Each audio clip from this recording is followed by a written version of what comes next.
Olá a todos, começamos o programa Ponto de Vista. Eu recebo aqui o Luiz Fernando Ramos, ele que é hipnoterapeuta. Antes de tudo, muito obrigado, Luiz Fernando. Como funciona e o que é a hipnoterapia? Então, primeiramente agradecer, o convite, Então, a hipnoterapia é uma forma de terapia usando a hipnose. Certo. Então, hipnoterapia e hipnose é diferente, tá? Certo. A hipnose ela é um estado natural, tá? De todos nós, seres humanos, acesso a esse estado naturalmente. Seja quando você esteja assistindo um filme, você se concentra e foca em algo, você está em estado de hipnose. Hipnose é igual a transe? A hipnose utiliza o estado de transe, isso. Tá, mas seriam sinônimos? Não necessariamente. Qual a diferença? Não necessariamente, porque o transe, ele é um estado natural, tá? E a hipnose é usar o transe para conseguir alguma coisa. Ou seja, para acessar alguma emoção, algo que esteja dentro, no nosso interior, no nosso subconsciente, como a gente fala. Entendeu? E qual o principal objetivo? Como funciona, exemplo, uma pessoa que procura hipnose? Ela procura principalmente para conseguir o quê? Então, normalmente as pessoas que chegam até mim no meu consultório passam por problemas psicossomáticos, ou seja, elas sofrem depressão, gagueira, ansiedade, pânico e todas essas questões emocionais, tá? A hipnoterapia ela entra como uma terapia muito eficaz nesses casos.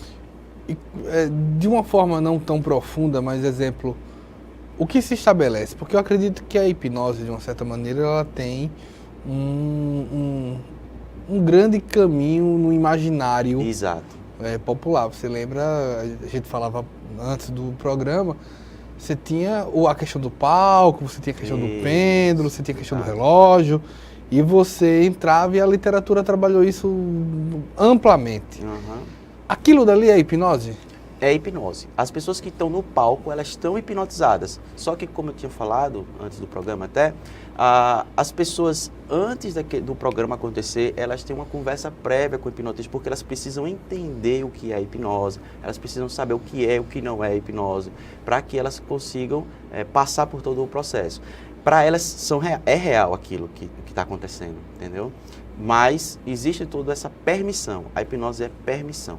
O quanto o ser humano é sugestivo, sugestionável? Exato. Olha, nós somos sugestionáveis o tempo todo. Desde quando a gente assiste uma propaganda, por exemplo, eles usam linguagem hipnótica para te convencer, a questão da persuasão é hipnótica, tá? Mas em questão de terapia, por exemplo, apenas as pessoas que têm uma forte demência mental, tá? Ou até mesmo sofreu lesão cerebral, assim, por um acidente. E as pessoas que a gente não tem como ter comunicação, ou seja, casos altos de esquizofrenia, por exemplo, enfim, essas pessoas a gente não tem como fazer a terapia. Mas em torno de 97% da população, ela está apta para passar pelo processo da hipnoterapia. É uma terapia como outra qualquer? A pessoa senta no sofá, num divã, senta de alguma... senta... Como é o processo de hipnose? Então, o processo de hipnose, ele é feito numa cadeira normal, é aconselhado aquela cadeira até do papai, que a pessoa pode relaxar, enfim. E é uma conversa com o hipnotista. Então, assim, ela se prepara, o hipnotista prepara ela para esse estado e é uma conversa. Então, durante esse processo, a gente vai ter contato com memórias antigas delas que estão associadas a emoções que está ligada ao problema delas. E aí eu costumo sempre falar para meus clientes, olha, o problema que você está passando não é o problema. Por quê? A questão do sintoma é apenas a pontinha do iceberg de toda uma cadeia emocional que está por trás disso. E a gente vai atrás dessa cadeia emocional e vai reeducando, ressignificando cada um desses eventos. E quando esses eventos são ressignificados, ou seja, aquela emoção que está atrelada àquela memória, ela é desassociada e a gente dá uma nova interpretação àquela memória. E quando isso acontece, o problema ele deixa de ter motivo de existir. Qual a relação da hipnose com a regressão? A regressão, ela é uma das ferramentas da hipnose, entendeu? Então, assim, eu utilizo muito regressão, mas eu não utilizo só a regressão, tá? Normalmente, quando pessoas têm mágoas, enfim, mágoas com alguém, a gente usa uma questão que a gente chama de terapia universal, que é diálogos entre as partes da mente delas, enfim, que não é necessariamente regressão, entendeu? regressão vai até onde? Então, isso é uma discussão bem interessante, porque a hipnose, ela não explica as vidas passadas, tá? Então, assim, normalmente, os clientes regridem até a barriga da mamãe, porque a partir de 3 meses de gestação, a nossa mente ela já começa a acumular informações. Então, até mais ou menos os 3 meses de gestação, a gente consegue acessar. Pessoas conseguem acessar até antes disso. E aí vai muito da crença, né? Eu, particularmente, acredito muito na memória genética. Então, acredito que eu sofro 50% dos meus pais, 25% dos meus avós, e tudo isso traz uma questão genética para mim. E aí eu acredito que também existem memórias genéticas. E você, através da hipnose, você consegue acessar essas memórias. Entendeu? Mas questões de vida passada é uma questão de crença mesmo. De religião. A hipnose não explica. Tem clientes que eles descrevem a vida passada com perfeição. Outros descrevem assim, tá 1750 e passa um avião, por exemplo. Uhum. Então, assim, não tem muita lógica, não tem como provar que isso acontece, porque é muito subjetivo, entendeu? Entendo. Recomendações para a hipnose.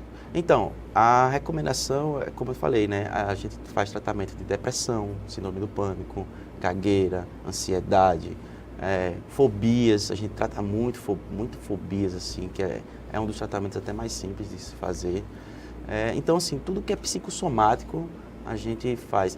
Tem pessoas com compulsão alimentar, por exemplo. Era uma pergunta que eu ia fazer. Eu tenho uma informação de uma mulher que fez uma hipnoterapia e sentiu-se como se tivesse um balão dentro do estômago. Exato. Essa é uma outra linha terapêutica que eu não trabalho. Certo. Porque eu acredito que o balão gástrico hipnótico, ele vai tratar o sintoma. Ou seja, o sintoma é uma forma que o nosso subconsciente, que é a parte mais profunda da nossa mente, ele tem para expulsar toda aquela carga emocional que eu tinha explicado antes. Certo. Então, no momento que você tapa isso, o que é que vai acontecer? Ele vai estourar em outro lugar. Então, normalmente a pessoa fica ansiosa ou até mesmo depressiva, tem pânico, enfim, porque a válvula de escape foi tapada apenas no sintoma e não em toda a carga emocional que está por trás disso. Entendeu? Entendo. O que você pode fazer para uma compulsão alimentar? Então, a compulsão alimentar, como eu falei, não é o problema. O problema é a emoção que está por trás da compulsão. Entendeu? E essa emoção é o que vai fazer com que a gente siga toda a linha, né, de vida dela até chegar o evento causador inicial, que pode ser na primeira infância, pode ser na barriga da mamãe, como eu já tinha explicado. Uma hipnoterapia tem prazo? Então, o meu trabalho é assim, eu trabalho entre 1 e 3 sessões, tá? Porque a gente vai diretamente na causa do problema. Então, a terapia é breve, a gente não passa muito tempo com o cliente, tá? Então, é bem rápido mesmo.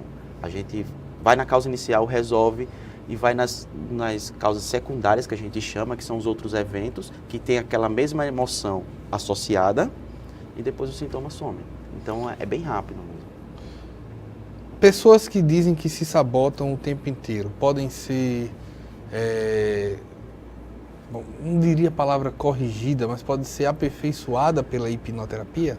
A sabotagem é uma forma da pessoa se sentir mal, se sentir péssima. Ela sente um lixo, ela sente que não presta. E esse sentimento não é a sabotagem. É esse sentimento que a gente vai buscar. Mas você vê muitas pessoas, vou dar um exemplo, que elas se atrasam de propósito. E como é que elas se sentem depois? Péssimas. Péssimas, exato. Então, esse pessimismo é o que a gente vai buscar. Entendeu? Não é o atraso, não é a sabotagem. É porque ela faz isso. É como ela se sente. Essa é a chave, é a pergunta-chave da hipnoterapia. Como você se sente quando isso acontece? Eu me sinto péssima. Pronto. A descoberta do sentimento de se sentir péssima é a chave da solução? Exemplo, a pontinha do iceberg. A partir do momento que o Luiz Fernando descobriu por que ele chega atrasado, ou como ele se sente quando chega atrasado, fará com que ele, a partir de então, deixe de se atrasar? Não, porque essa programação está no nosso subconsciente. E eu só explicando rapidamente, a nossa mente ela é dividida em 3 partes, tá? De acordo com o modelo de mente que a gente estuda. O consciente, o subconsciente e o inconsciente. O inconsciente é a parte simplesmente que tem o sistema nervoso central, que é o que faz o coração bater, a digestão, e o sistema imunológico, tá? O subconsciente, aí sim, é onde estão nossas emoções, nossas memórias de longo prazo, é tudo que é o nosso verdadeiro eu, na verdade. E o consciente, que é o que estamos aqui e agora, é apenas 5% só. Então, a parte racional nossa é o que o pessoal ia dizer, é o mínimo que tem. É o mínimo, é 5%. É a lanterna no escuro, né? O nosso racional ele não consegue identificar essas emoções. E eu sempre falo para os meus clientes, quando eles chegam, assim, até brinco com eles, que depois que eles me contam o que estão acontecendo, eu digo, olha, tudo aqui que você está contando, isso aqui é uma mentira para você. Para ele é verdade, mas porque o nosso consciente ele não tem como acessar o verdadeiro motivo do que ele está passando isso. Então, a gente faz uma justificativa racional, só para que você não fique à toa. Entendeu? Eu ouvi certa vez uma alegoria que talvez você possa concordar se seguir o mesmo raciocínio, é que se você estivesse num oceano, num barco com uma lanterna, o que você visualizasse é apenas o seu consciente. O oceano é seu o subconsciente. Exato, é isso aí mesmo. Ou seja, estamos completamente ferrados, né? Na verdade, é bem engraçado que a nossa mente, ela não está nem aí pra gente. Ela só quer que você sobreviva, independente de como. Se você está sofrendo, é aqui fora, na parte consciente. Mas se você está sobrevivendo, para ele está tudo bem, entendeu? Então, esse é o objetivo, sobreviver. Aí você vai ver, exemplo, linguagem corporal, você aprende que, tipo, controle das mãos é o que você menos consegue, Exato. As coisas mais externas, o corpo que fala, é tudo né? isso de um processo também subconsciente. Sim, o subconsciente, exato. Tudo aquilo que a gente não tem controle é o subconsciente. Algo é preciso ser resolvido no inconsciente? Não, o inconsciente a gente não trabalha, tá? Porque é justamente a parte do fluxo da vida que eu chamo. É aquilo que faz você viver, entendeu? É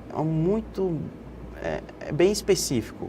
Então a gente não trabalha, a gente trabalha mais a parte do subconsciente, que é onde é o que nos move, né? É aquilo que nos controla, na verdade, entendeu? Quem interfere no nosso subconsciente? Tudo. No momento que eu entrei aqui nesse estúdio, por exemplo, o meu subconsciente ele faz cálculos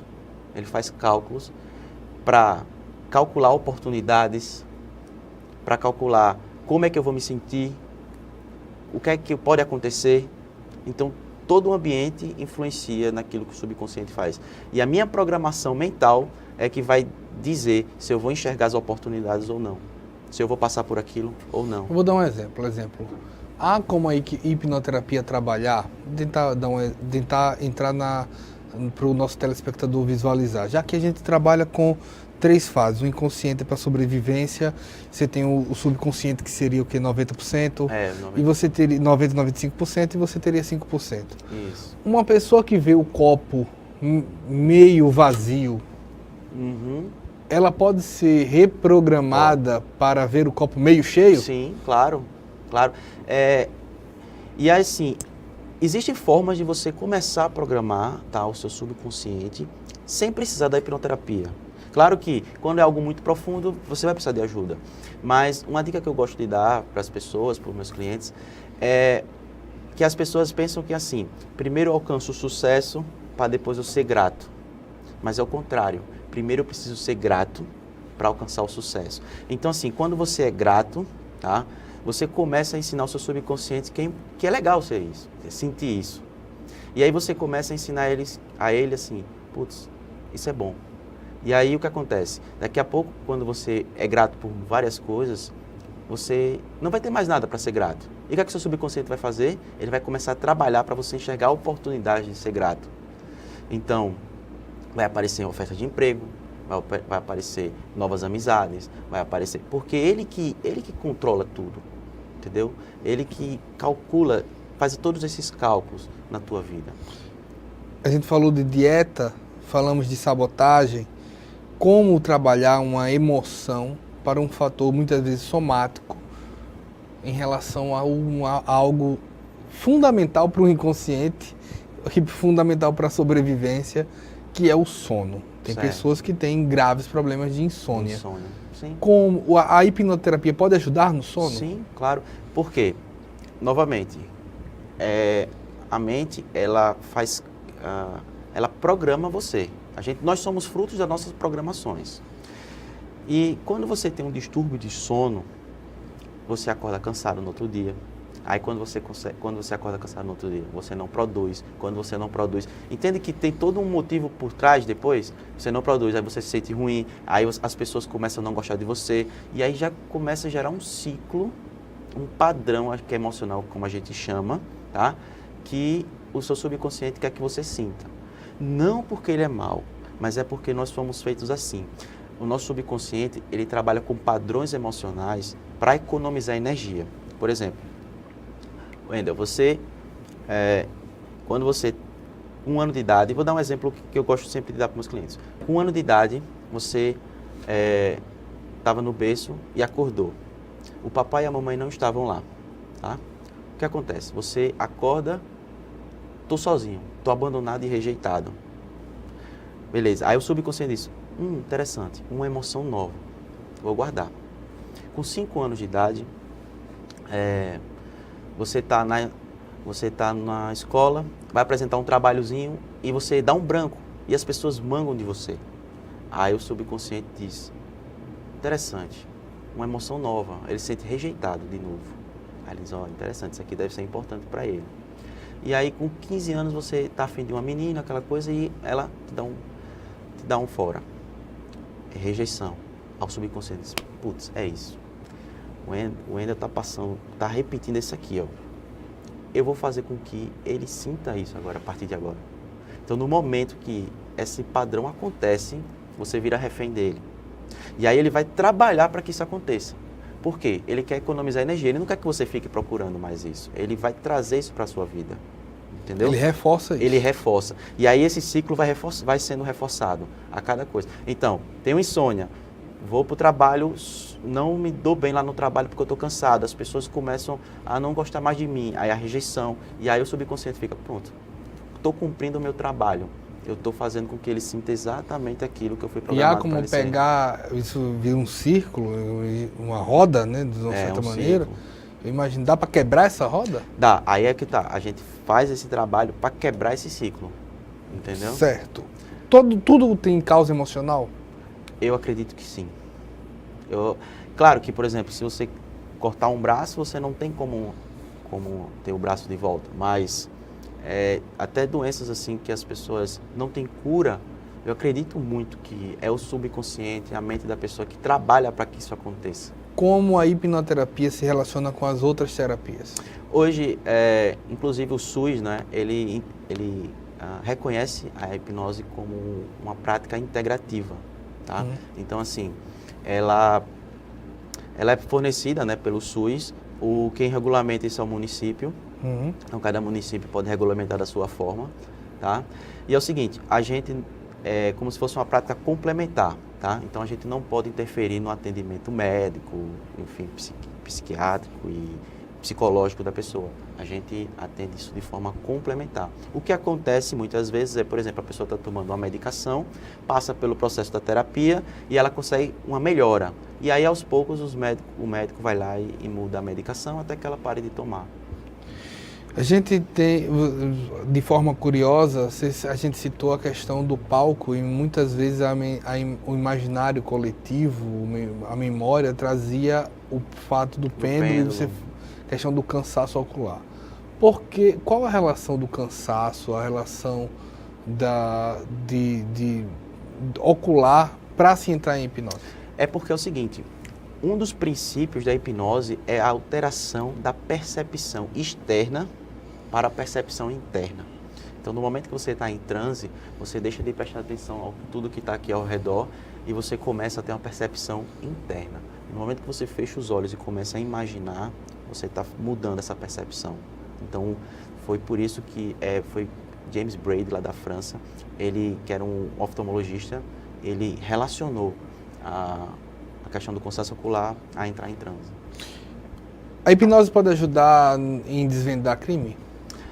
Sim, a A Polícia Civil de Santa Catarina, e eu só estou querendo lembrar se é do Rio Grande do Sul, eu acredito que sim, eles usam a hipnose forense nas testemunhas, porque, como eu já falei, a hipnose é permissiva, então não tem como você obrigar a pessoa a passar pelo processo. Então, nas testemunhas, eles usam para causar a hipermnésia, né, que é o aumento da memória. Então, assim, ele consegue pegar alguns detalhes de alguns crimes. E por que a pessoa bloqueia a memória? Para proteger. O subconsciente, ele, às vezes, ele tem alguns mecanismos de proteção para que você não sofra tanto. Então, ele bloqueia essa memória. Só que o resultado desse bloqueio reflete na tua vida, entendeu? Então, é como se fosse assim, o copo está transbordando, ele diminui um pouquinho para que você não surte, vamos dizer. Então, ele causa esses bloqueios de memória. De vez em quando, alguns clientes chegam que dizem, eu não lembro da minha infância, eu não lembro... Tem evento traumático lá, entendeu? Tem evento traumático. Então, tentar fazer uma comparação para ver se o telespectador tenta entender, vamos dizer. Se você tiver uma lesão de coluna, eu acho que muita gente já viu a imagem de uma pessoa, principalmente na década, você viu em vídeo, de uma pessoa que quando machucava a coluna ficava parada, nem ia para frente, nem ia para trás. Okay. A explicação física para isso é que o corpo bloqueia o músculo, trava o músculo para que você não se machuque. Não se machuque. Seria algo parecido isso com a Exato, mente? Isso. Ele bloqueia para que você realmente não surte, entendeu? Então, mas, como eu falei, vai ter evento traumático lá, sim. Provavelmente sim. Pelo menos 95% dos clientes que tem... Se machucar é saudável? É preciso. Assim, acredito que as nossas vivências, né, elas causam o nosso amadurecimento também. Entendeu? É possível acessar uma memória? Exemplo, é claro que isso não existe, mas exemplo, se a gente acessa metade da nossa memória, a gente acessa 10% da nossa memória, a gente consegue ter a possibilidade de acessar toda a nossa memória? Tem. Não digo toda, mas boa parte sim, com certeza. A gente acessa mais ou menos os 5% mesmo da nossa memória, que é a memória de curto prazo, né? Mas a nossa mente ela é muito poderosa. Então, assim, ela armazena praticamente tudo, desde os 3 meses de gestação para frente, ela armazena. Você tem como acessar. Mas ela também pinta um pouquinho, não pinta? Sim, nem sempre as memórias são reais. Na verdade, não tem como provar que as memórias são reais. Só que para você entendeu? Isso que é o que importa na terapia. Não importa se realmente aconteceu ou não, mas a tua interpretação da tua mente é que aquilo é verdade. Para hipnoterapia, a gente está falando sobre ser real ou não, existem graus que não sou especialista, mas que a gente pode considerar preocupantes. Pessoas que inventam a própria história de uma maneira quase... Eu não sou especialista, novamente digo, doentia. Sim. Então, eu vou tentar até de uma forma curiosa, sem ser doentia. Recentemente, o jornalista, o humorista Jô Soares lançou um livro sobre suas memórias. E no livro ele coloca que durante um certo momento ele foi entrevistado por Pedro Bial e que ele teria dado essa entrevista dentro da banheira com o Pedro Bial dentro da banheira. Ao lançar esse livro, o Pedro Bial o chamou para a entrevista e conseguiu resgatar a reportagem em que o Pedro Bial está fora da banheira. Exato. Mas para ele é real, entendeu? Então, e uma coisa muito interessante é o que o nosso cérebro, a nossa mente, ela não distingue o que é real e o que é o imaginário. Foi feita uma pesquisa que colocaram um grupo de pessoas, 2 grupos de pessoas, e um grupo de pessoas tocava piano e outro grupo imaginava tocando piano, certo? E quando eles foram fazer a leitura cerebral, eles identificaram que as mesmas regiões do cérebro, elas são ativadas. Por isso que quando você, independente de onde você esteja, se você tem uma fobia, por exemplo, e você imagina que aquilo, sei lá, se você estiver num avião, por exemplo, fecha os olhos e imagina que você está dentro do avião e você tem medo de avião, o teu corpo reage. Mas, assim, importa, eu vou contar um outro fato, aconteceu na queda do avião do ex-presidenciável Eduardo Campos, quando ele cai, o jornalista José Roberto Burnier vai entrevistar as pessoas que estão do lado e aparece um senhor, um homem em que ele diz assim, eu vi Eduardo Campos, ele ainda estava vivo, ele abriu os olhos, olhou para mim e morreu. E ficou muito claro que aquilo era uma completa loucura, Exato. porque o avião caiu e explodiu. Uhum. A hipnoterapia importa para ela esse grau do que o popular chamaria de loucura? Sim, é o que acontece. Quando a gente está em forte emoção, com fortes emoções, a gente é como se a faculdade crítica da pessoa, ela rebaixa. E quando ela rebaixa, o subconsciente ele fica exposto. E o subconsciente ele não tem limite, ele não tem a razão. E aí pode sim ser criado algumas imagens, alguns fatos, alguns momentos que as pessoas acreditam ser real e não aconteceu. Entendeu? A hipnose pode ser feito um controle da mente? Você corre o risco do seu hipnoterapeuta lhe fazer você o que quiser da sua mente? Não. Tudo é permissível. Se o hipnoterapeuta ele der uma sugestão que vai de contra a sua moral, é como se existisse uma coisinha chamada fator crítico na nossa mente, que é um guarda. E durante a hipnose ele rebaixa para você ter acesso ao seu subconsciente, mas ele fica lá. Então no momento que você dá uma sugestão e a pessoa se sentir invadida, imoral, alguma coisa, ele volta e ele sai do transe, vamos dizer assim. Pois bem, Luiz Fernando Ramos, hipnoterapeuta, quero agradecer bastante. Eu agradeço muito o convite, tá? Pois bem, a gente vai para um breve intervalo, volta já com Ponto de Vista. O verde das florestas está em nossa bandeira e ainda que tentem destruir nosso maior patrimônio, nunca vamos deixar de lutar por ele. Por nossas vidas, por nosso planeta, por nossos filhos e netos. Somos independentes, somos Greenpeace. Batemos de frente contra governos e empresas que roubam as riquezas do planeta. Precisamos de todos juntos por essa causa. Acesse somosportodos.org e assine as petições. Faça parte dessa mudança já. Greenpeace, somos por todos. Minha mãe é uma pessoa super ativa e eu passei a ver a minha mãe o dia inteiro deitada no sofá. Não conseguia mais trabalhar por causa das dores. Chegou um dia e falou assim, eu tô com medo até de morrer. E tá aí até hoje prejudicada por causa desse mosquito. O perigo é para todos, o combate também. Faça a sua parte. Com ações simples, podemos combater o mosquito. Ministério da Saúde, Governo Federal.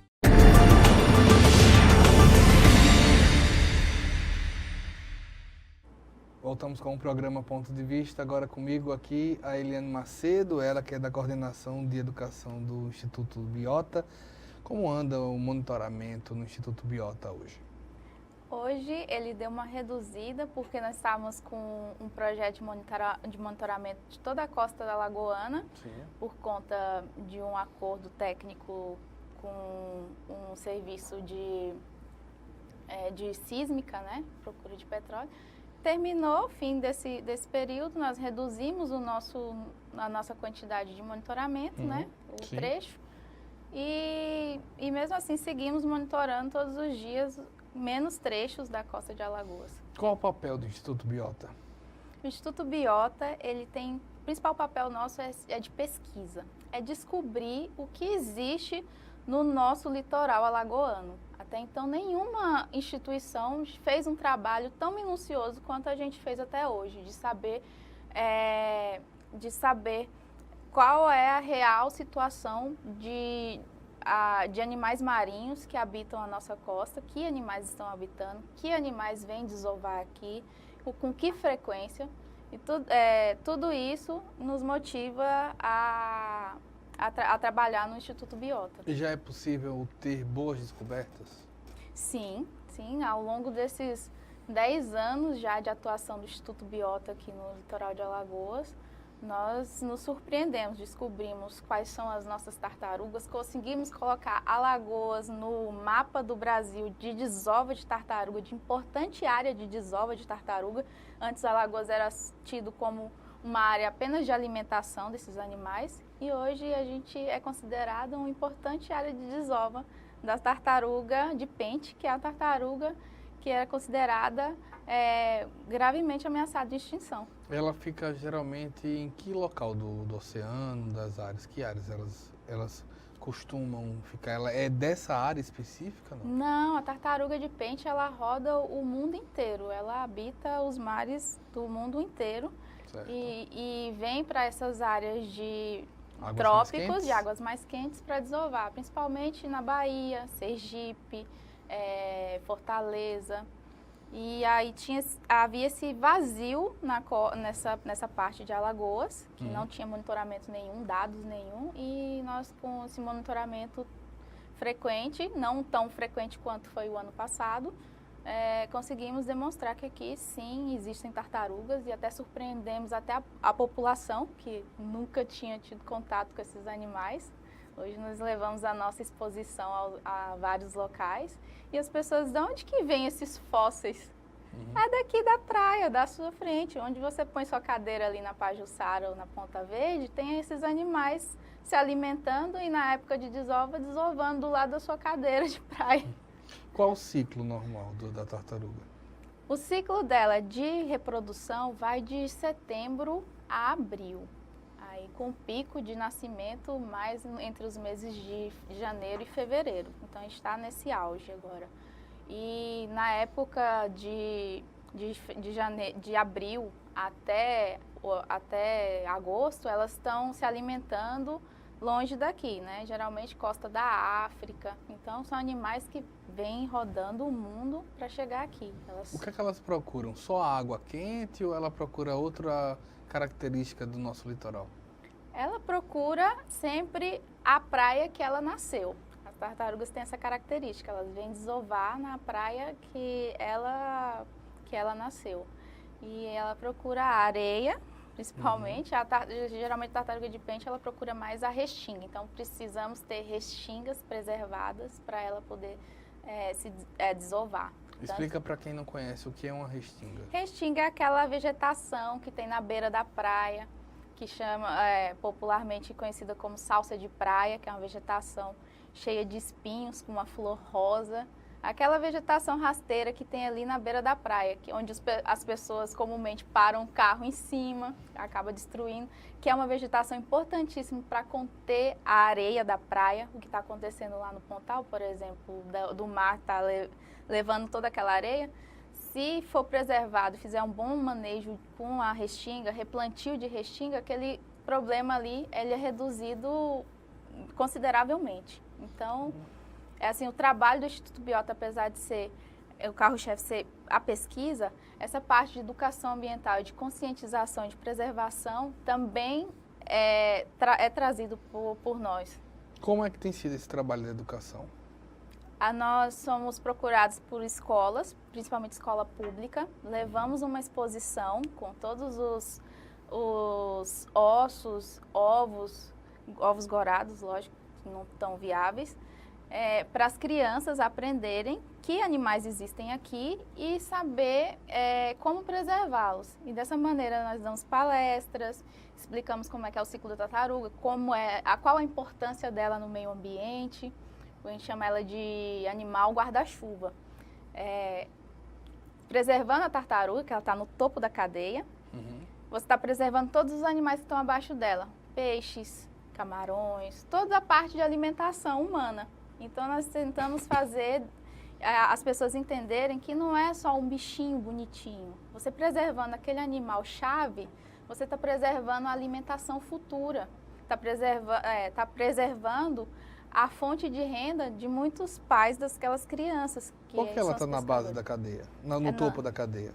Porque elas são animais muito resistentes, tem aquela carapaça endurecida, onde o único animal que consegue predar elas mesmas, elas adultas, são os tubarões, que conseguem morder aquela carapaça dela. Então, tudo que está abaixo dela, ali, ela come. Elas são várias espécies, cada uma tem sua maneira de se alimentar. Umas se alimentam de algas, outras se alimentam de peixes, de crustáceos, de esponjas. Então, cada uma tem sua parcela de contribuição no meio ambiente. Quem se alimenta de esponjas está fazendo o controle dos corais, por exemplo. Tem corais invasores aqui na nossa região. Aí esses animais, eles acabam fazendo esse controle para que uma espécie não cresça mais que a outra e acabe com essa diversidade que nós temos aqui. Quando se faz essa educação, exemplo das tartarugas, a maior preocupação é realmente a desova ou tem outras preocupações, uma possível pesca, por exemplo? Uma possível caça de tartarugas? Há uma preocupação nesse sentido? Sim. Nós tentamos... Uma poluição, por exemplo, também. Não, nós tentamos manter essa população de tartaruga estáveis aqui. Isso tudo serve para manter esse equilíbrio do nosso meio ambiente, para que não falte peixes e outros animais que são de pesca para o pescador, né, que não se interrompa tanto essa atividade econômica, para que tenha tartarugas, que é um animal que também é de um grande potencial turístico para a região, que isso já também se pode ser explorado e não é explorado ainda aqui em Alagoas, para ter dados científicos para mostrar que Alagoas é um estado relevante em biodiversidade e dessa maneira mostrar que o nosso estado ele tem potencial e fazer com que essas pessoas que vivem ao entorno desses animais, né, que não prestam atenção nesses animais, consigam ver ali como também fonte de renda. É um trabalho assim de mostrar para as pessoas que elas não precisam só devastar, elas podem conviver com a natureza de maneira equilibrada, mantendo ela em equilíbrio e equilibrando sua fonte de renda com ela também, respeitando todos os períodos reprodutivos dos animais, né? A gente tem falado muito da tartaruga, mas o Instituto Biota trabalha com todo tipo de diversidade de animais na costa, por exemplo. É porque nós somos muito conhecidos aqui. Então, todo animal marinho, o pessoal já lembra, Instituto Biota. Então, já liga pra gente. Recentemente, vocês entregaram de volta aves. Sim, porque nesse projeto de monitoramento de praia que estavam fazendo junto à empresa que estava fazendo prospecção de petróleo aqui, eles precisavam que se monitorassem as aves marinhas também. Então, nós incluímos ela no nosso projeto de monitoramento. Já que estávamos passando todos os dias na praia, também teríamos que resgatar todas essas aves e fazer todo o manejo delas. E o resultado disso? O resultado disso é surpreendente. Foram 1.682 tartarugas encontradas nas praias, entre vivas, mortas e tudo, doentes.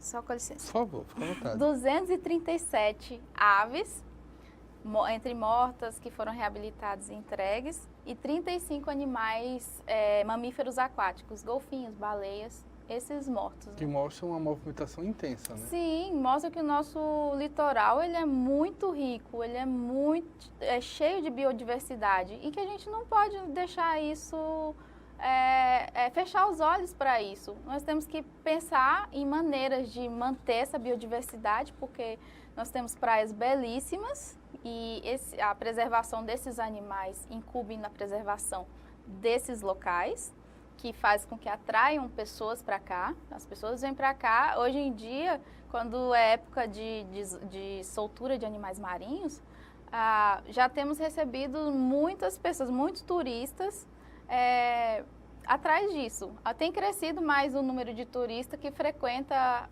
as nossas solturas de tartarugas marinhas. Inclusive, recebemos até convites de hotéis pedindo faz soltura com os hóspedes. O pessoal lá do pessoal da Praia da Sereia mesmo, os hotéis que estão ali, aproveitam o dia e chamam a atenção dos hóspedes para aquilo. Então, todos esses animais vêm mostrar que a gente não pode virar as costas para o meio ambiente. Tem um dia especial, uma programação especial do Instituto Biota em termos de limpeza de praia? Sim, nós temos o Clean Up Day, que é um dia de limpeza de praia que acontece no mundo inteiro. Ele ocorre na terceira semana de setembro, no terceiro sábado de setembro, e ele mobiliza todos os empreendimentos que tem na beira da praia, hotéis, restaurantes, todo mundo que é da Associação de Restaurantes de Hotéis de Alagoas. Hoje em dia já são nossos parceiros e já reconhecem que esse evento de limpeza de praia contribui muito para uma imagem melhor, né, do empreendimento alagoano, né?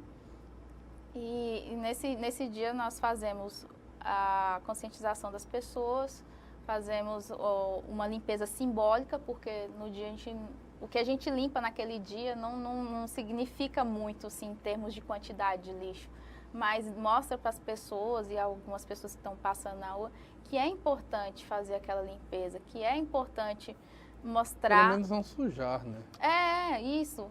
A gente mostra, a gente não leva panfleto, né? Porque seria incoerente levar um panfleto para distribuir, né? Mais um lixo. Mas nós levamos cartazes e vamos passando e conscientizando as pessoas e até aqueles desavisados que estão lá tomar sua cervejinha e jogando o copo do lado, já começa a recolher quando vê que nós estamos indo. Então, assim, as pessoas têm consciência. O que eu vejo participando desde 2013 desse projeto é que as pessoas têm consciência, elas sabem que não pode jogar lixo, resíduo fora do local correto. O que falta é só ter atitude, aí a pessoa pegar e jogar. E também as pessoas que trabalham com isso na beira da praia, disponibilizar meios também. Eu falo para as pessoas, você trabalha na praia ali, é seu ganha-pão, é seu local de trabalho. Você tem que fazer do seu local de trabalho o lugar mais agradável possível para o seu cliente e para você também, porque ninguém quer ir para um lugar sujo, ninguém quer sentar numa areia pisando em canudinho, em espetinho de churrasquinho, correndo o risco de furar o pé. Então, gerencie bem seu resíduo, não fique esperando só pela prefeitura, pelo governo fazer isso, porque quem está ganhando dinheiro ali é você. Não é a prefeitura nem o governo. O governo ele mantém a parte básica ali de recolhimento, mas se você não der uma destinação correta, uma maneira da prefeitura vir recolher, facilitar, ela não vai conseguir atingir todas as pessoas individualmente. Quando a gente vê um trabalho como esse, você falou do papel da sociedade. Você acha que a sociedade encara esse momento de dizer bem assim, olha, eu não posso só esperar do poder público? Você acha que ela já consegue fazer esse amadurecimento político, social? Se você levar informação para essa pessoa, se você abordar ela, ela tem essa consciência. Você conversando com pessoas, a gente faz muito trabalho em escolas públicas aqui na periferia de Maceió. E o que falta mesmo é essa sensibilização. Despertar na pessoa essa atitude, porque a consciência, ela tem, a maioria tem, as crianças sabem que é errado jogar o lixo no chão, os pais sabem que é errado e às vezes, assim, por preguiça, eu até vejo, não destina, talvez ter mais essa proximidade, trabalhar mais nas escolas, isso realmente, né, olha, faça a sua parte, chame nos centros comunitários, chamem as pessoas e faça mais eventos como esses, né, chamando atenção para a pessoa, porque isso é uma questão de saúde pública. A gente não pode mais pensar no lixo marinho como uma questão só ambiental, no lixo que está jogado na praia só uma questão ambiental. Nós já deveríamos extrapolar isso para a saúde pública, porque a contaminação que está gerando no planeta já está atingindo a saúde humana. Eu estou aqui com a Eliane Macedo, ela que faz parte da coordenação de educação do Instituto Biota. A gente vai para um breve intervalo, a gente volta já.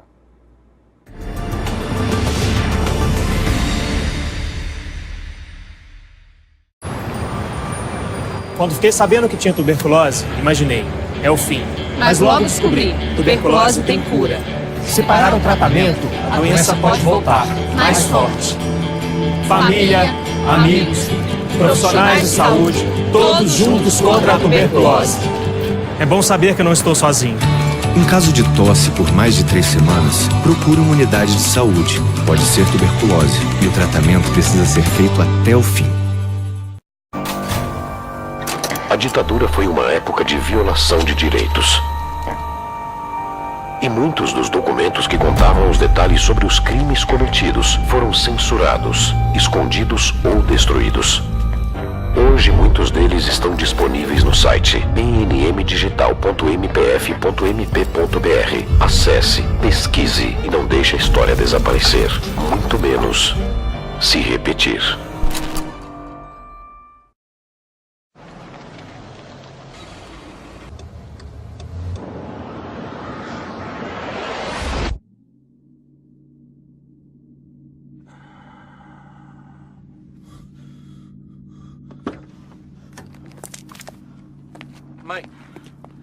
Oh, I'm so sorry. I thought there was time. He's just pulled out. I don't have time to stop. Well, come on, mate. It was a simple mistake. I know if I was going a bit slower. Please. I've got my boy in the back.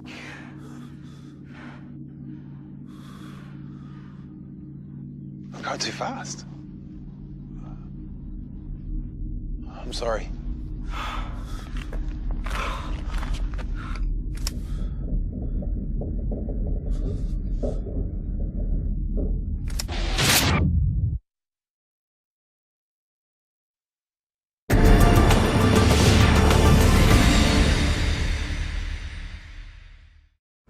Voltamos com o último bloco do programa Ponto de Vista. Eu estou aqui com a Eliane Macedo, ela que é da Coordenação de Educação do Instituto Biota. Como tem sido a recepção desse trabalho de educação nas escolas? É muito boa. Eu particularmente adoro ir para as escolas fazer esse trabalho de educação, de trabalhar com as crianças, porque elas são esponjas, né? Tudo que você fala, elas absorvem e depois trazem isso de volta para a gente, elas mandam fotos para a gente. Olha o trabalho que fizemos junto com aquela informação que vocês nos deram.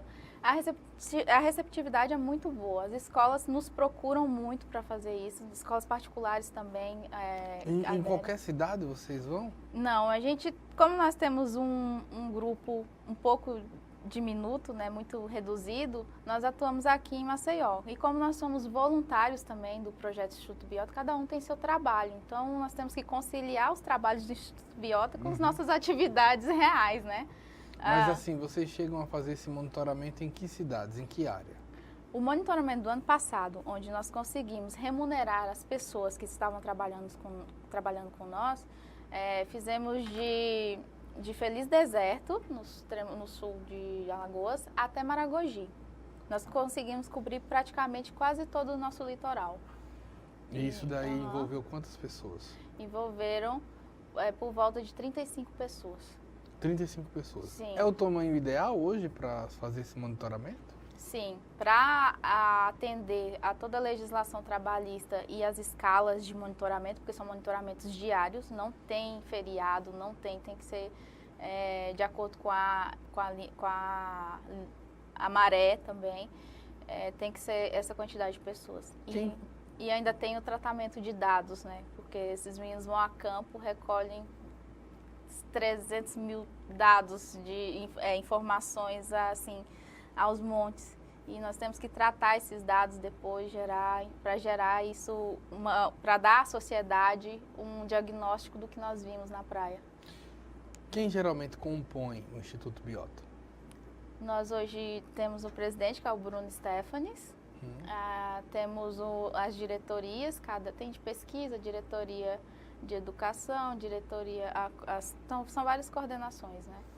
E tem a parte administrativa, que faz todo o trabalho de contabilidade e tal, de pagamento de pessoal, e esses monitores de campo que fazem essa coleta de dados, que estão nas motos, andando trilhando toda a faixa de praia, recolhendo esses dados. Geralmente, quando se voluntaria, quais são as áreas de formação de quem é voluntário? Numa ONG que trabalha com a parte ambiental, todo mundo pensa que é só biologia, veterinária, coisas ligadas à parte ambiental. Não, mas numa ONG a gente necessita de pessoas que estejam ligadas à administração, principalmente, porque nós temos que gerenciar muitas questões, né? Nós estamos envolvidos com as políticas públicas, então temos que estar sempre dentro desses comitês de políticas públicas para direcionar todas as nossas políticas públicas para preservação, né, do meio ambiente. Temos que ter advogados que também vão atuar nessas questões legais, nos orientar. Temos que ter os veterinários, os biólogos que estão nessa parte mais de coleta de dados, de pensar as maneiras as soluções ecológicas, né, e toda a parte de pesquisa. E, assim, pessoas envolvidas com a parte de jornalismo, porque nós também temos que demonstrar tudo isso que nós coletamos. Então, dentro de uma ONG que trabalha, trabalha com o meio ambiente, nós precisamos de um corpo mais variável possível, porque é uma empresa que tem que coletar dados, gerenciar esses dados, mostrar para a população os dados e ainda negociar com o poder público como a gente pode aproveitar esses dados da melhor maneira para que essas pessoas, para que o ambiente seja equilibrado e que ajude a melhorar a vida das pessoas, da população. A gente tem, você falou também que parte do que é trabalhado da educação interfere na saúde pública. Sim. De que maneira interfere? No trabalho de lixo, por exemplo, de educação ambiental voltado para a coleta de lixo, para esse cuidado com o meio ambiente, é muito direto isso, o impacto. As pessoas, quando vão à praia, por exemplo, se a areia estiver contaminada, estiver com resíduos mal destinados, aquela areia vai estar contaminada. As pessoas que estão pisando ali descalço, com roupa de banho, sentada na praia, elas vão estar adquirindo aquela sujeira. As pessoas que se alimentam de peixes que são pescados naquele ambiente onde é descarregado esgoto, por exemplo, resíduos não tratados, quem está consumindo aqueles animais provenientes da pesca nessas áreas estão se contaminando com esse lixo, com todos esses vírus, bactérias que estão presentes ali. Fora o microplástico, que é um assunto muito novo, que os pesquisadores no mundo inteiro estão estudando qual o efeito do microplástico, que é o plástico, as partículas microscópicas do plástico, que estão difundidas no planeta, que já estão presentes na carne de peixes e que as pessoas já estão se alimentando com isso. Então, assim, assustador o impacto que tem do mau gerenciamento de resíduos, das pessoas não destinarem os seus resíduos. Nós já estamos comendo aquilo que a gente não gerencia direito. O lixo, o plástico que você joga ali fora do seu local correto, você está se alimentando dele de outra maneira, nos animais que estão consumindo aquele plástico. O que esperar, o que seria interessante que o poder público, prefeitura, governo do estado, governo federal, pudesse fazer para contribuir com institutos como o Biota? Disponibilizar mais editais, por exemplo, que favorecessem projetos como esse de educação ambiental, de monitoramentos de praia, de conhecimento de pesquisa, do meio ambiente, de monitoramento de rios, por exemplo. Nós fazemos parte de um monitoramento junto à SOS Mata Atlântica, que é de monitoramento de rios, por exemplo. Saber a saúde da água nossa. Então, o poder público ele pode atuar nessa maneira, direta, ajudando com dinheiro dessa forma, e pode atuar também fazendo leis que obriguem as pessoas a cumprirem com as suas obrigações, porque só achar que tem que cobrar do poder público é muito cômodo para as pessoas, mas elas se verem como indivíduos responsáveis pelo seu ambiente que vive, pela sua própria saúde, também é uma maneira de se manter um equilíbrio e todo mundo viver bem naquele ambiente. A iniciativa privada pode ajudar? A iniciativa, sim, sendo responsável pelos seus resíduos que são gerados. Por exemplo, empresas que geram produtos que são comercializados em garrafas PETs, ser responsabilizadas pelo recolhimento e uma destinação daqueles resíduos, direcione para uma cooperativa de reciclagem, se está vendendo, se está lucrando, colocando aquele produto na prateleira para o consumidor, por que não ela também ter a responsabilidade do que resultou do resíduo daquilo também, de recolhimento daquele resíduo e destinar para uma outra área ou reaproveitar. Então, as empresas elas têm uma parcela muito grande também nessa área, de responsabilidade com o que é gerado, com o resíduo que é gerado. A gente tem uma costa gigante, muitos quilômetros. Seria preciso, exemplo, em algum tipo de infraestrutura em termos de carro, em termos de equipamentos tecnológicos de monitoramento? O que é possível sonhar em termos de monitoramento? O nosso monitoramento, basicamente, o que nós precisamos é de motos, de motos com uma manutenção muito boa, porque nós estamos andando na praia com todas as intempéries, né, que é água salgada, areia. Câmeras boas, porque todos os registros têm que ser fotografados. Carros para os resgates, né? Geralmente são caminhonetes, algum carro que tem uma carroceria onde pode ser transportado uma tartaruga ou um golfinho, por exemplo. A infraestrutura básica para o monitoramento de praia é essa, são motos, pessoas capacitadas para andar nessas motos, né? Carros e equipamento para registrar, são câmeras. E um lugar para destinar esses animais também, né? Que depois a gente tem que levar para algum lugar. Quando se pensa isso, alguma prefeitura, de uma certa maneira, em vez de ajudar, não em termos de identificar uma prefeitura, mas o poder público municipal, em vez de ajudar, chega a atrapalhar numa situação dessa? Não, em todos os municípios que nós atuamos, nós sempre vamos às prefeituras, deixamos eles cientes do que está acontecendo na sua zona, nos seus limites ali de praia. E eles tendem a ser muito recíprocos e sempre disponibilizar o que eles puderem disponibilizar ali, os recursos que a prefeitura tem.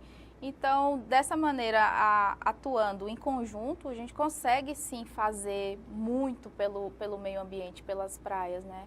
Quando se pensa, exemplo, também Tartarugas Bahia, Sergipe, você citou algum Bahia principalmente, o que é que há de comparação em termos de trabalho? Os trabalhos são muito parecidos? Sim, lá na Bahia temos o Tamar, né? Ele é uma autarquia, é um instituto, só que ele é ligado ao Ministério do Meio Ambiente. Então, ele tem recursos federais. Eles fazem um trabalho muito parecido com o que a gente faz aqui, só que há muito mais tempo, há mais de 30 anos eles atuam lá na Bahia, tanto que lá é referência, né? Quanto tempo tem o Biota? O Instituto Biota agora, em 2019, completa 10 anos de vida. Muito bem. Daí é genuinamente alagoano, pessoas aqui, filho de pescador mesmo, que se atentou para essa casuística aqui. E o Bruno Stefanes, que é o nosso presidente hoje, ele é um fundador e ele é filho de pescador e ele com toda a sua família conseguiu sensibilizar a região que ele mora lá para se atentar para isso. E hoje nós conseguimos atuar no estado inteiro, levando essa filosofia nossa com um grupo muito afinado. Nós todos pensamos muito nos nossos valores, nós temos os nossos valores bem fixados em nossas cabeças e sabemos muito bem como nós temos que atuar. Ok, muito obrigado, Helena Macedo. Obrigada. Agradeço a você e agradeço também a audiência. Até uma próxima oportunidade. Até mais.